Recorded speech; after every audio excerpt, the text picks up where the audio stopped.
Yeah, good evening, YouTube. So look, it's two updates in one day.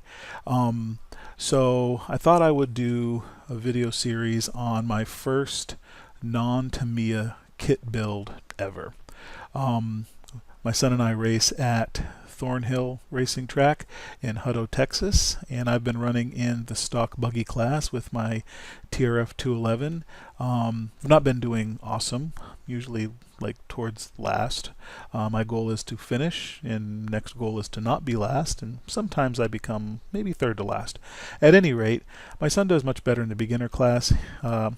He started off with a two-wheel drive short course, a Losi XXX SCT, and then after a year of racing with that chassis, we got him a used TLR 10 SCTE 1 series that had been upgraded with the racing kit, so it was kind of like a 1.5. So now they've got the 3 out. I was going to get that.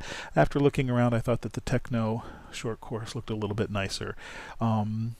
The short course truck class has been dwindling. There were only 2 guys that were running it on a regular basis, and they keep asking for people to come and run it. So I'd been looking at the short course class for a while, and I decided to jump into it. So I'm going to go ahead and do a build series on this chassis. So I'm going to do a quick unboxing. There are many unboxings, not many, but plenty of unboxings to show you exactly what comes in the box. And you know, an unboxing is an unboxing. So here's how the box looks, and then you flip it over to cut the tape, and you see that this is not a toy. That cracks me up. This is totally a toy. At any rate, it'll give you a list of what you need. One of the reasons why I chose this over the Losi is because it's metric, and you know, being a Tamiya guy, having metric tools and nuts and stuff was really attractive to me. So you flip open the lid, and it basically comes in 2 massive bags, all the parts. So as you can see, we lay them out. Here are all the parts. There are the other bag of parts. Here is the milled aluminum chassis. I think it's a 4 mil thick base plate that has been milled for lightness and strength, a little bag of grease and fluids, and then of course the manual. It'll be interesting to see what a non-Tamiya manual looks like, because in all the years I've been doing RC, I've only ever built Tamiyas.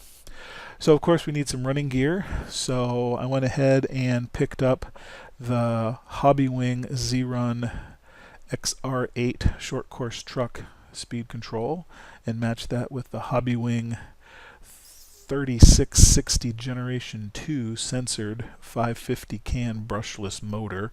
There's a lot of different choices on KV, and I talked to the guys at the track, and it seemed like 4300 was right around the middle, and that's the one that they recommended that I go with, so I did that. I tend to run Speed Passion. I like the LRP, but now they're going away. Didn't see anything for 8th scale or short course truck stuff in the Speed Passion lineup. Hobbywing has done very, very well. I got a bunch of their brushed stuff in some of my crawlers and some of my other cars, so I decided to go ahead and run with this. It's considerably cheaper than the Tekin competitor gear. It's interesting that there's an actual chip inside this motor that will communicate via the sensor wire to the speed control, and it will give some feedback back. I don't know if it's just a branding thing that then the motor says, hey, we got all Hobbywing parts, now you can use the full extent, or if it actually gives some kind of better performance than what you would get in a traditional setup. I don't know, but I went ahead and got the pair. It does come in a kit. I didn't buy the kit because everywhere I looked the kit was out of stock, so I had to buy them separately. Finally, for a servo, I'm using the Savox 1256 titanium gear servo. I have a tendency to stick with Savox for all my racing stuff.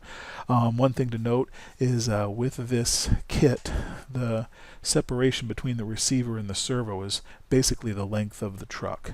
So you can't use the Savox Black series or named series servos because the wire leads are very short on those, which works wonderfully for the TLR. My son uses the Savox Black Series Edition wire, and having that little short wire is great for that truck, but terrible for the Tekno. I would recommend just sticking with the straight ones there. As far as tires go, I'm going to be running on a turf track, carpet, some people call it. I guess there's a difference between the two. It's technically turf, so there you have it.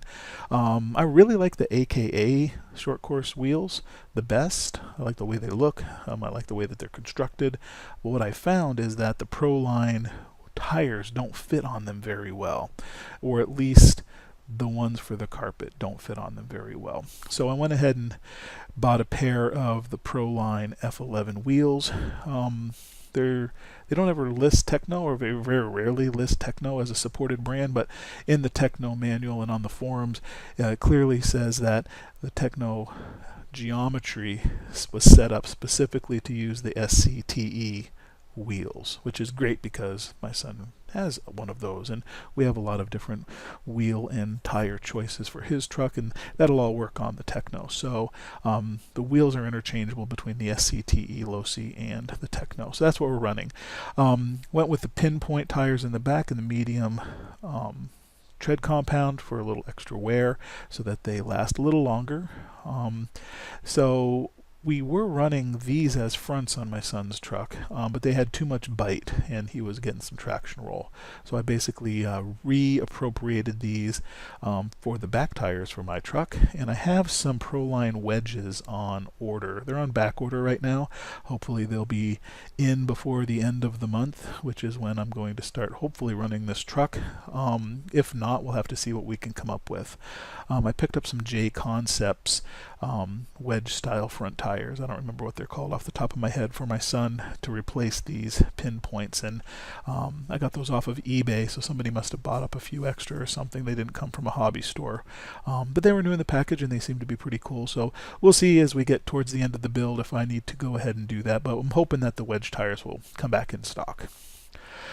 In addition to all of that, right, there was a couple of additional tools that the kit calls for that I didn't have on hand. So one of them is this 4mm arm reamer.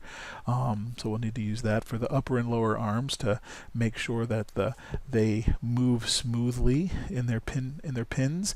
And then the GMK hole thing. This is to bore out the shock piston holes in the piston for the shocks. Apparently the way I'm going to do this build, which is why I'm putting it on YouTube because I don't see anybody else that has done this, is towards the team design, the team build, and they require that you bore out the 3mm holes to a 4mm or something like that. I don't know. We'll figure it out when I get there.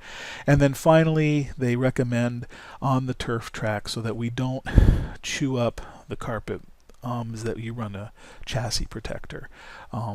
So I went ahead and ordered one of these up from Dutch Oven Design. Now this is designed for the original 410, and I've got the .3. Apparently there is no .2, so don't go looking around to see if you can pick up a used .2, because I guess they didn't make one. They jumped straight to the .3. At any rate, these guys are really great. Went on their website and found this, emailed them, asked about would it work on the .3. He said with a minor bit of trimming, yes. So I went ahead and ordered it up, and I was able to custom choose the graphic to use. So I went on Google Images and found a really nice high resolution of 4K resolution, and sent him this image, and boy, it just turned out really great. So if you're looking for a chassis protector for it, give these guys a shout. So as I said, I'm going to build this up using the team build rather than the book build, right? So we're not going to do a stock by the manual build. Because we're running it on carpet, we're going to use the team build hop-up recommendations for racing, and we're going to have this geared or custom laid towards a carpet racer. So here's a list of all the part numbers that I ordered up for the team build. There was a couple of things that were not on the actual team build list. So let's see here. The Ackerman plate was an updated version, right? So I got the 5100 rather than the 8100. The other thing is see the Ackerman plate. I put it in both ways. I guess I just red, whatever. Didn't notice that until just now. Had it on there both times. Let's see. The A and C block, yes, I got those. Titanium shafts, we're still waiting for the rears to come in. They're on back order. That's the only part that I'm waiting on back order. The hubs, yes. The pistons, got to go to a point. Oh, it's a 0.4, not a point. Not a 4 millimeter, it's a 0.4 millimeter. Okay. Got the springs, yes. The cartridge set. Okay, the aluminum shock caps. So I'm going to build these shocks in an emulsion style. Now there's lots of different ways you can build these shocks up. I'm most familiar with building an emulsion. I think that they work a little bit smoother. In my son's truck, we went ahead and built the non-vented bladder style, the diaphragm style, non-vented. But I'm going to build mine with emulsion style. So I went ahead and get a pair of the emulsion caps, so all four can be emulsion.